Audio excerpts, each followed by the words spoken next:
शांति बनाइए, सभी लोग शांति बनाइए, शांति बनाए रखें, सभी लोग शांति बनाए रखें।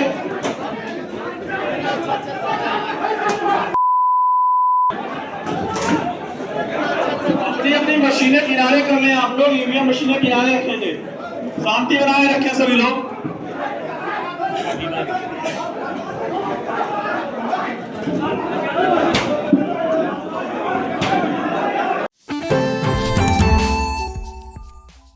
इंडिया पर इस वक्त यूपी विधानसभा उपचुनाव की मतगणना से जुड़ी बड़ी अपडेट आ रही है। बताया जा रहा है कि फूलपुर विधानसभा उपचुनाव की मतगणना के दौरान जमकर हंगामा हो गया। बीजेपी प्रत्याशी और बीएसपी के काउंटिंग एजेंट के बीच विवाद हो गया। क्यों ये विवाद हुआ है, क्यों ऐसी नौबत आई, इसके लिए हम सीधे फोन लाइन से जुड़ते हैं आई इंडिया के editor in chief doctor Pankaj Singh Gaur ji के पास। तो सर बताइए कि जो फूलपुर उपचुनाव की काउंटिंग चल रही थी, क्या ऐसा मामला हुआ कि इतना विवाद हो गया सर?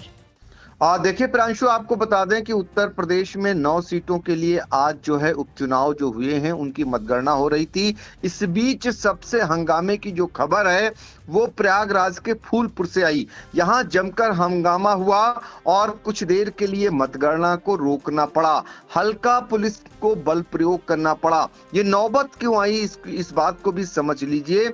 जो भारतीय जनता पार्टी के प्रत्याशी हैं दीपक पटेल, वो पहुंचते हैं जहां पर मतगणना हो रही थी। यहीं पर बसपा एजेंट अनूप सिंह से पहले उनकी कहासुनी के बाद हाथापाई शुरू हो जाती है और फिर अनूप सिंह पर आरोप है कि वो भारतीय जनता पार्टी के प्रत्याशी दीपक पटेल को पीटते हैं, यानी पीट देते हैं। और ये बात जैसे ही पता चलती है, प्रशासन में हड़कंप मच जाता है। आनन फानन में जो कमिश्नर हैं एन कोलाची, वो और डीएम रविंद्र कुमार सीडीओ ये पहुंचते हैं और वहां पर अनाउंस कराया जाता है और इस प्रकार का आश्वासन दिया जाता है कि जिन लोगों ने इस कृत्य किया है, जिनके द्वारा ये कृत्य किया गया है, उनके खिलाफ गंभीर कार्रवाई की जाएगी। दूसरी तरफ जो बसपा के प्रत्याशी है जितेंद्र सिंह, उन्होंने कई गंभीर आरोप भी जड़े हैं। तो कुल मिलाकर प्रयागराज के फूलपुर में जहां मतगणना चल रही थी वहां बड़ा बवाल हुआ।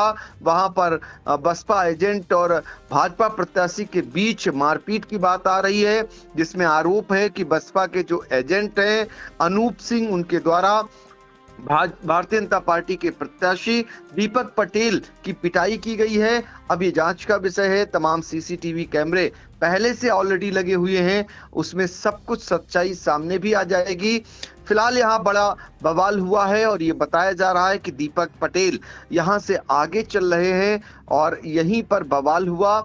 अब इसको लेकर जांच पड़ताल होगी, लेकिन कमिश्नर की ओर से कहा गया है कि इस मामले को लेकर सख्त कार्रवाई की जाएगी। दूसरी तरफ बसपा के जो प्रत्याशी हैं जितेंद्र सिंह ने कई गंभीर आरोप लगाए हैं। तो कुल मिलाकर उपचुनाव के बीच इस प्रकार का विवाद सामने आया है। दूसरी तरफ उत्तर प्रदेश की 9 विधानसभा सीटों पर मतगणना जारी है और यहां पर कभी समाजवादी पार्टी 3 सीटों पर आगे हो जाती है, कभी घटकर 2 सीटों पर रह जाती है और भारतीय जनता पार्टी कभी 6 सीटों पर आगे चलती है और कभी 6 सीटों पर आ जाती है।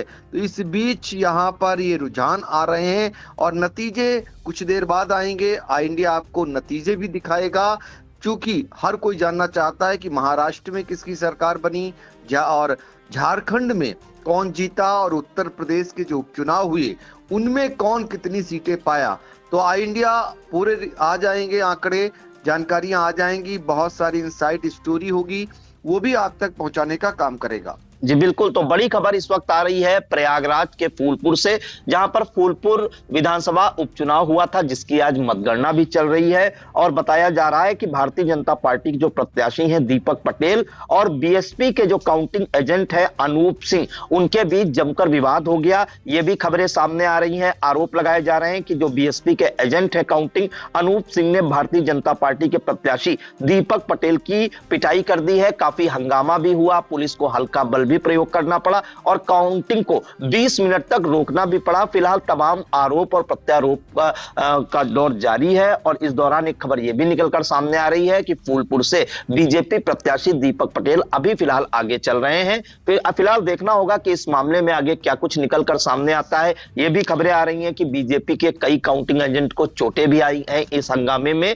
लेकिन कई आरोप भी जड़े गए हैं बीएसपी प्रत्याशी जितेंद्र सिंह की तरफ से। फिलहाल आरोप प्रत्यारोपों में जांच के बाद क्या कुछ निकलकर सामने आएगा वो भी इंडिया दर्शकों तक जरूर पहुंचाएगा। और इन तमाम जानकारियों के लिए सर आपका बहुत बहुत धन्यवाद।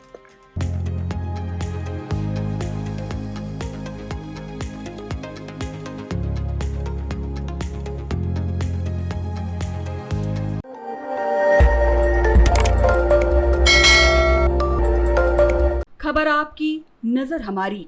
देखते रहिए आई इंडिया।